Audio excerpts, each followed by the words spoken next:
Opening এ সাইম আইয়ুব, তার সাথে যুক্ত হবেন আরেক বাঁহাতি হার্ড হিটার মোহাম্মদ হারিস। 3 নম্বর পজিশনে দেখা যাবে দলটার অধিনায়ক বাবর আজমকে। পেস বিভাগে দলটার নেতৃত্ব দেবেন tiger speed star Nahid Rana, কেননা তার 152 গতিতে মজে আছে পাকিস্তান ক্রিকেটের রথী মহারথীরাও।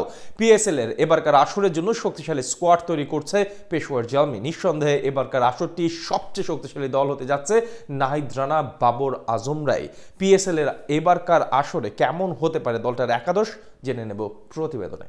দুয়ারে কড়া নাড়ছে পাকিস্তান সুপার লিগের এবারকার আসর। 11 এপ্রিল পর্দা উঠবে এবারকার আসরের। তবে টাইগার ক্রিকেটারদের জন্য আসরটি শুরু হবে পরদিন 12 এপ্রিল। নিজেদের প্রথম ম্যাচে নামবে নাহিদ রানার পেশোয়ার জালমি। পাকিস্তান সুপার লিগের এবারকার আসর নিয়ে প্রত্যাশাটা একটু বেশি টাইগারদের মধ্যে, কেননা পিএসএল এর এবারকার আসরে বাংলাদেশ থেকে খেলতে হচ্ছে একাধিক ক্রিকেটারের। তবে সবচেয়ে বেশি প্রত্যাশা স্পিড স্টার নাহিদ রানাকে নিয়ে। অনেক আয়োজন করেই টাইগার পেসারকে দলে ভিড়িয়েছে পেশোয়ার জালমি। এবারকার পিএসএল এ পেশোয়ারে একাদশে নাহিদ রানা থাকবেন নিশ্চিতভাবেই। দলটির হয়ে ওপেনিং এ দেখা যাবে পাকিস্তানের নতুন সুপারস্টার সাইম আইয়ুবকে।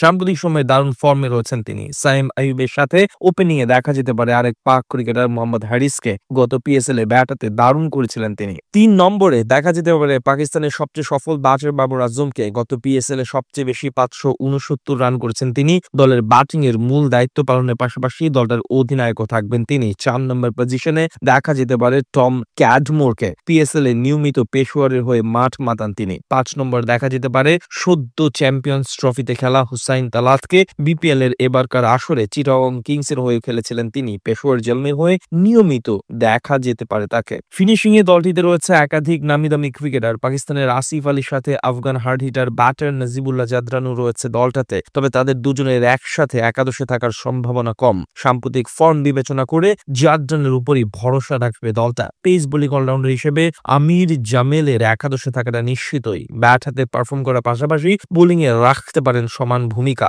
আমির জামেলের সাথে আরেক পাক পেসার হিসেবে একাদশে থাকতে পারেন মোহাম্মদ আলী। গেল পিএসএল এ 12 ম্যাচ খেলে 19 উইকেট শিকার করেছিলেন তিনি। দুই পেসারের সাথে তৃতীয় পেসার হিসেবে আলোচনায় থাকবে উইন্ডিজ পেসার আলজেরি জোসেফ আর টাইগার পেসার নাহিদ রানা। তবে সাম্প্রতিক সময়ে ক্রিকেট বিশ্বে আলোড়ন করা নাহিদ রানাকেই একাদশে রাখবে পেশোয়ার জালমি। টাইগার এই পেসারই থাকবেন দলের মধ্যমণি। এই 3 পেসারকে নিয়ে আসলে অন্যতম সেরা পেস ইউনিট হবে দলটার। স্পিন বিভাগে দলটার প্রথম পছন্দ হবেন মেহেরুন মমতাজ। গেল পাকিস্তান সুপার লিগেও দলটির হয়ে খেলেছিলেন তিনি। দলটির স্পিন বিভাগে বাড়তি মাত্রা যোগ করবে লেগ স্পিনার আরিফ ইয়াকুব। গত পিএসএল এর দলটির হয়ে 5 ম্যাচ খেলে 8 উইকেট শিকার করেছিলেন তিনি। এই দুই স্পিনার সাথে দলের বিপদে বোলিং এর দায়িত্বে আসবেন সাইম আইয়ুব। পিএসএল এর এবারকার আসরের জন্য শক্তিশালী স্কোয়াড তৈরি করছে পেশোয়ার জালমি। নিঃসন্দেহে এবারকার আসরটি সবচেয়ে শক্তিশালী দল হতে যাচ্ছে নাহিদ রানা, বাবর আজমরাই।